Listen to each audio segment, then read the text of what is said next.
पूजा त्रिपाठी जी, आज आपकी पार्टी की तरफ से आरोप लगाए गए सीधे सीधे, इनफैक्ट तो राहुल गांधी साहब ने प्रधानमंत्री जी का भी नाम ले दिया और उन्होंने एक बड़े स्केल पर कि तमाम जो संस्थान हैं, जो इंस्टीट्यूट हैं, एजुकेशनल इंस्टीट्यूट, उस पर नाम नहीं लिया, लेकिन उन्होंने एक ऑर्गेनाइजेशन के लोग बैठ गए हैं और ये सब कुछ बीजेपी सरकार का किया धरा है। लेकिन बात दूसरी जगह से भी आती है। थोड़ी देर पहले जो हमने रिपोर्ट में भी दिखाया या प्रवक्ता ने भी इनके बोला कि भाई जो गहलोत सरकार थी उसके दौरान भी ये हुआ है। क्या राजनीतिक पार्टियां, उनकी जो पोजीशन है, उनकी जब सत्ता होती है, उनकी जब सरकार होती है, उन लोगों ने ये जो शिक्षा वाला मामला है इसको अपना धंधा जैसा बना लिया है क्या? देखिए विपिन जी, आपकी एक बात बहुत अच्छी लगी। मैं इस बात से शुरू करना चाहूंगी कि जब आपने बताया कि बच्चे बहुत मेहनत करते हैं। मैं डॉक्टर हूँ और मैंने 3 साल ये एग्जाम की तैयारी की है और मेरे साथ मेरे पूरे परिवार ने तैयारी की, मेरे माता ने, मेरे पिता ने। तो आज ये 24 लाख बच्चे नहीं, आज 24 लाख परिवार आहत हैं इससे। जो ये पूरा systemic organised camp crime corruption चल रहा है बिहार में। ईओयू के धर्मेंद्र प्रधान जी ने आज ये बात स्वीकारी है, इस बात की अकाउंटेबिलिटी ली है। पर बड़ी बात यह है कि महज एक हफ्ते पहले धर्मेंद्र प्रधान जी बोल रहे थे कि ये पॉलिटिकली मोटिवेटेड प्रोटेस्ट है और एनटीए बिल्कुल सही काम कर रहा है। आज उनकी भाषा शैली ही डिफरेंट थी। ये एक अलग बात है कि इकोनॉमिक ऑफेंसेस यूनिट पटना ने एनटीए को 3 बार चिट्ठी लिखी थी कि हमने कुछ बच्चों को क्वेश्चन पेपर हूबहू उसी क्वेश्चन पेपर के साथ पकड़ा है, पर एनटीए पे कोई कार्यवाही नहीं की गई थी। आज धर्मेंद्र प्रधान जी ने तो गोधरा का नाम ही नहीं लिया, जो जय जलाराम स्कूल में 6 बच्चे टॉपर निकले हैं वहां से और वहां पे पेपर लीक हुआ है। 63 बच्चे 7 साल में, 8 बच्चों को पूरे की पूरे 720 मार्क मिलते हैं इस साल 63 बच्चों के, और उसमें 7 बच्चे झज्जर के एक स्कूल से है। तो मेरा कहना है कि हाँ, सिर्फ जब धर्मेंद्र प्रधान जी कहते हैं ये एक आइसोलेटेड घटना है, तो ये एक आइसोलेटेड घटना नहीं है, ये हर राज्य से जुड़ा हुआ एक पूरा का पूरा नेक्सस है और इसकी जिम्मेदारी उन्हें लेनी चाहिए। सबसे पहले तो उन्हें प्रेस कॉन्फ्रेंस देश से माफी मांगने के लिए होनी चाहिए थी, जिसमें उन्होंने लोगों को कहा था कि पॉलिटिकली मोटिवेटेड प्रोटेस्ट है। बच्चे 2-2, 3-3, 4-4 साल विपिन जी तैयारी उन्होंने करते बोला आज कि वो नैतिक जिम्मेदारी लेते हैं इसकी, कहा उन्होंने। ये वो बच्चे हैं विपिन जी जो इस देश में गवर्नमेंट सीट्स मेडिकल की 54,600 है, और ये वो बच्चे हैं निम्न मध्यम वर्ग से जो इन गवर्नमेंट सीट्स के लिए फाइट करती हैं। देखिए, रईस का बच्चा तो 32 लाख में पेपर भी खरीद लेगा और कोई लूप होल बना लेगा, पर जब सिस्टम टूटता है, पर जब सिस्टम में इस तरह की खामियां होती हैं, इस तरीके के लोग बैठे रहते हैं, तो सबसे ज्यादा नुकसान उस बच्चे का होता है जिसको लगता है कि शिक्षा उसकी सीढ़ी थी एक बेहतर जीवन की। तो 24 लाख बच्चे हैं, 9 लाख नीट के बच्चे हैं, और सरकार ने सिर्फ लिपापोती की है। चाहे वो ग्रेस मार्क्स का मामला हो, कोई कोई मैकेनिज्म नहीं बताया कि किस बात पे ग्रेस मार्क्स दिए।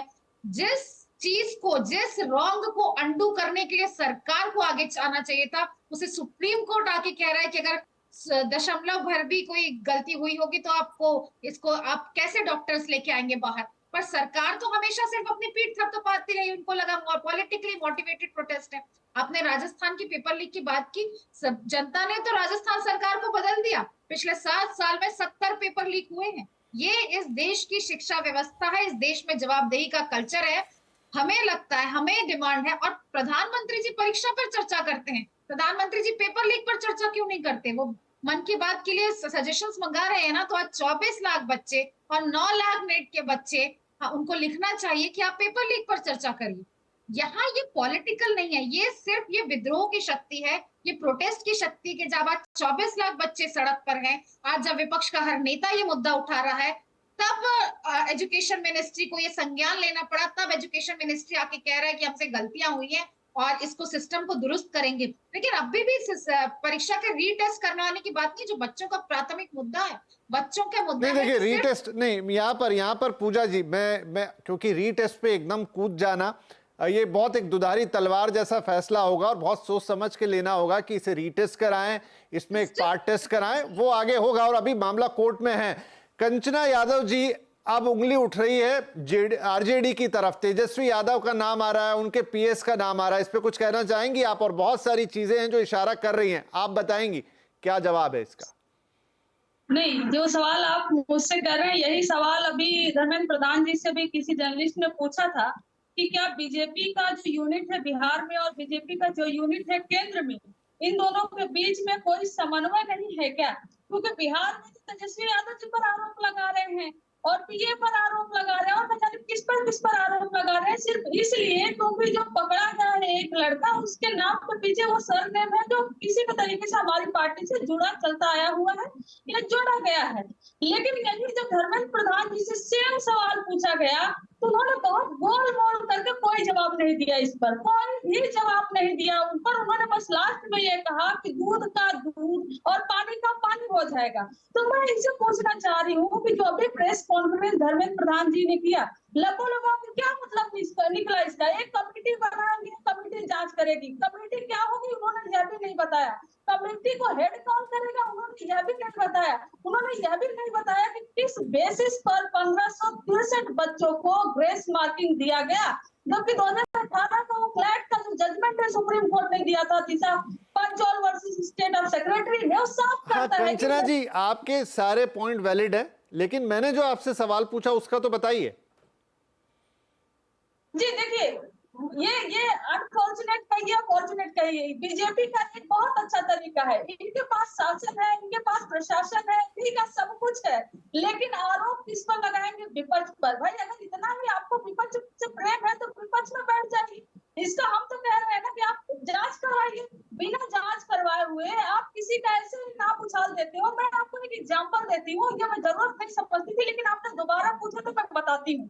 अभी उत्तर प्रदेश में पुलिस कांस्टेबल का पेपर लीक हुआ, नीरज यादव नाम के लड़के का नाम आया और उसको तुरंत लिख कर दिया गया समाजवादी पार्टी से और अखिलेश यादव जी से। बाद में पता चलता है कि वो तो किसी मिश्रा जी के अंडर में काम करते थे और वो बीजेपी के मेंबर हैं। तो इसलिए कहती हूँ कि इसको टाइम वेट करना चाहिए, इन्वेस्टिगेशन होना दीजिए। दूध का दूध पानी का पानी तो हो जाएगा। किसी का नाम उछाल देने से बदनाम कर देने से आप अपने रिस्पॉन्सिबिलिटी, अपने अकाउंटेबिलिटी से नहीं भाग सकते।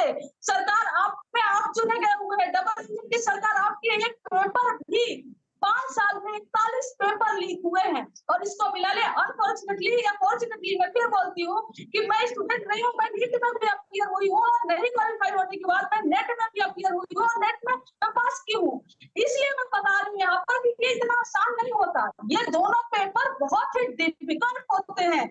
पूरी फैमिली लगती है इसके पीछे, पूरी फैमिली इन्वॉल्व होती है इसमें। आपको इस चीज का पता नहीं चलेगा क्योंकि आपको क्या फर्क पड़ता है, आपके लोग पढ़ते हैं या नहीं पढ़ते हैं, आपके नेता बाहर अपने बच्चों को भेज देते हैं। लेकिन इस देश के जो बच्चों का जो 24 लाख नीट में अपीयर हुए हैं और 11 लाख यूजी से नेट में अपीयर हुए हैं, उनके लिए कौन जिम्मेदार है? विपक्ष जिम्मेदार है। विपक्ष पे आप लोग ठेका फोड़ देते हो। अगर हम लोग आवाज उठाए तो विपक्ष राजनीति कर रहा है, अगर हम लोग आवाज नहीं उठाए तो सब मीडिया कहेगा। ठीक है धनंजय साहब इस पे कुछ कहेंगे? धनंजय जी। बिल्कुल, जो कंचना जी कह रही हैं हम वो कर रहे हैं। वो कह रहे हैं कि आप डबल इंजन की सरकार है, आप जांच करिए। हम जांच कर रहे हैं। जांच करने में गेस्ट हाउस में जो आदमी है वो ऐसा तो नहीं कि भाजपा का मेंबर और इसका मेंबर, वो तो पीए था, प्रॉपरली पीए था तेजस्वी जी का, और वो सामने आ चुका है।